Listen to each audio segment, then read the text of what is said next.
Hey everybody, welcome to the October of 2022 Patreon Q&A, the Spooktober Q&A. We have 7 questions this month, so we're up 1 from last month.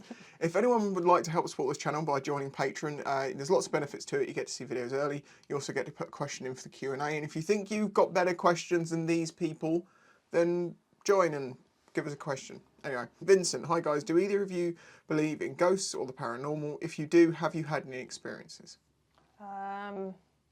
I don't necessarily believe that ghosts are real, but I would still be scared to see one. But you can't see one if it's not real. Yeah, but it's the unknown. I am completely scientifically minded, so no, I do not believe in ghosts. I'm in the sense that, you know, there's no scientific evidence for them. Equally, you could say there was no scientific evidence against them, but then it's a bit difficult to prove a negative. But I just want to know what the ghost ants are, basically. I will say that in my old house that I used to live in, there's a famous story from back in the day. We had a ceramic tile kitchen floor with big wooden oak chairs. My dad's in the house, down in the basement. No one else is in. He's got the door locked from the inside, and it's an old school lock that he left the key in, so you have to, it was a habit he had, so you'd have to be able to, he'd have to unlock the door to let you in. You couldn't put your key in. Well, while he's in the house on his own, he hears the chair, very recognisable sound, scraping across that floor, you know, high-pitched scrape. Goes upstairs, no one's there, the chair's moved. What caused that? Now, a lot of people just go, ghost. But I don't make that mental jump to like, well, it's got to be that then. Because then you could just go, well, it was probably an alien, or maybe there was a gravitational shift for a moment, or, you know, who knows? Maybe it was the ghost ants. Could be the ghost ants. They collaborated. Next is from Daniel Boddington. Says, hey, Spicy and Reno, hope you're both doing good. If you went trick-or-treating, who or what would you dress up as? Because people said we should have dressed up for this, and I'm like, yeah, but I knew how late it was going to be filmed. What I was going to go as if I was going to do it, but as I say, didn't have time, was I was going to go as pineapple on pizza.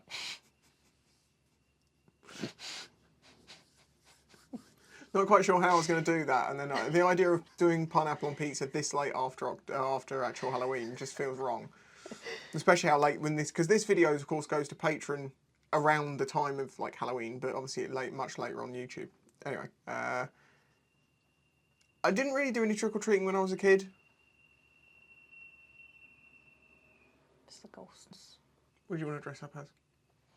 A piggy? Zombie piggy? Oh, yes, a piggy, yes. Zombie pig. Hey, I've got my pig ear headband. I could wear that. But they need to be like green. And draw a little pig nose on or something. Right, Hippodrones. If Reno was to skin you and wear your skin as clothes, how many Derry Lee triangles would it take to fill it out? A lot. There is a big difference in both height and width in every direction. It's a lot of cheese, man. If Spicy was to become a serial killer, I'm not going to become a serial killer, would Reno be an accomplice or would she be the first victim? I'm not becoming a serial killer, and I definitely wouldn't go after her first. How come vampires always seem to have immaculate hair even though they don't have no reflection? That they just practiced because they're really old and they've been doing it for many years. Mm-hmm. So there you go. Simple. Steve Harrington says, hey Renicey, has anyone ever pranked you, for instance, a mischievous night that got you good? My brother got me when I was a teenager. I ended up running into a wall and having a nosebleed. Whoops. Not exactly pranked, no. Not like tricked. Just more I got locked in a shed once. Shot in the face with a BB gun through a door. Yeah, that's just abuse. There's a line between pranks and abuse. Robo Ninja 300. If you smashed a pumpkin and it let out a moan as it hit the ground, and exploded, would you be surprised or scared? If a vegetable makes any audible sound vocally, I'll have some concerns. I will do a concern, yes. I would laugh. But also, what sort of moan is it making when it hits the ground? I took it as a sexual moan. I don't know if I can say that on the video. Right, next question comes from Mephisto. No offence, Mephisto. I'm not going to talk about stuff that close to political stuff on the channel. So we're going to go straight to the question. Basically, there is a question around the idea there is a rations, British food rations, and lack of dietary needs. We're thinking about a donation pyramid scheme to help those poor people out, but we decided to change the ways.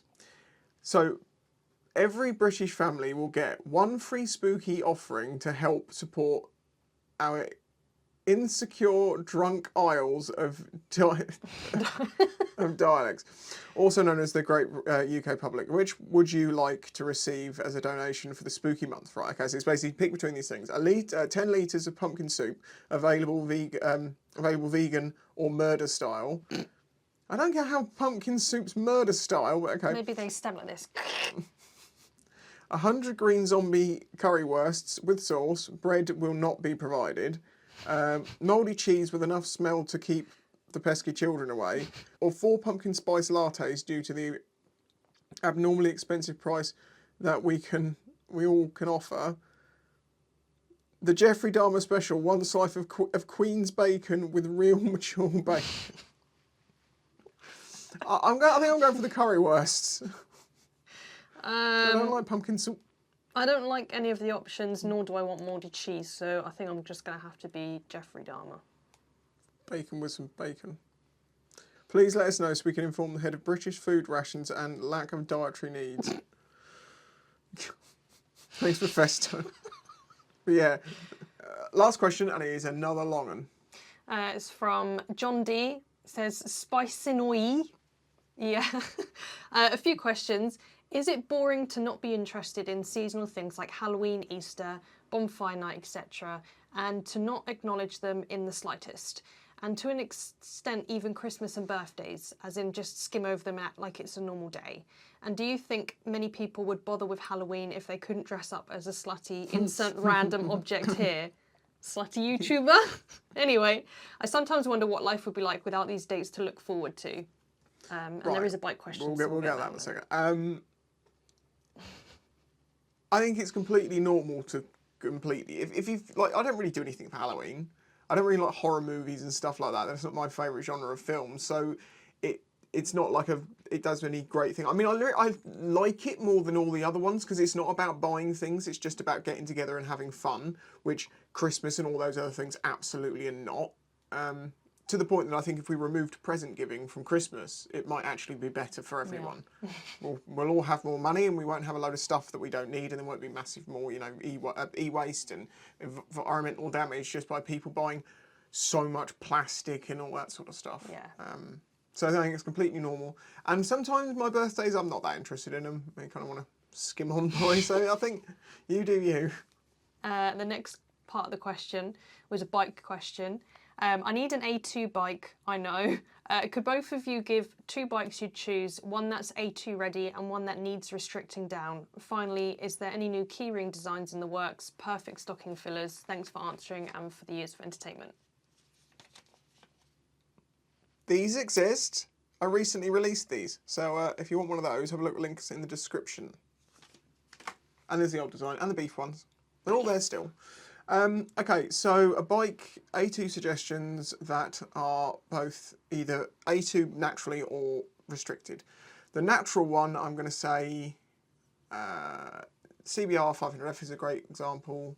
And for the one that you need to restrict, something like an MT-07 or even the Suzuki 750, which is an absolutely great bike, those two need to be restricted. The only bike I could suggest is my bike, which is the CB500R, or the F, which are basically the same bike, just slightly different. Oh, there's also that Zonti's GK350 really thing that I recently wrote, which would be a naturally A2 bike. Really interesting little bike that. It is Chinese, but it's dirt cheap and it's got a lot of things to it, and it was a lot of fun. It's like it rode like a supermoto in ways. Check out that video. I'll link it at the end of this one so you can check that out. Yeah, as always, a huge thanks to my Patreon supporters. I do understand things are getting tougher out there, and our numbers on Patreon have taken a little bit of a dive with that. It's understandable, I know. I try to keep it as cheap as I can at $1 a month. Obviously, there is an option for me to raise that level to like $2 a month, and then even if you lose half the people, you're still making as much money, and it might work out better in the long run. But I'd rather not do it that way. I would rather just get, more people on board and do it as fairly as I can for that $1. So if you can support this channel, if you're one of the lucky people that currently can, please do. Otherwise, I will catch you in the next one. Bye. Bye.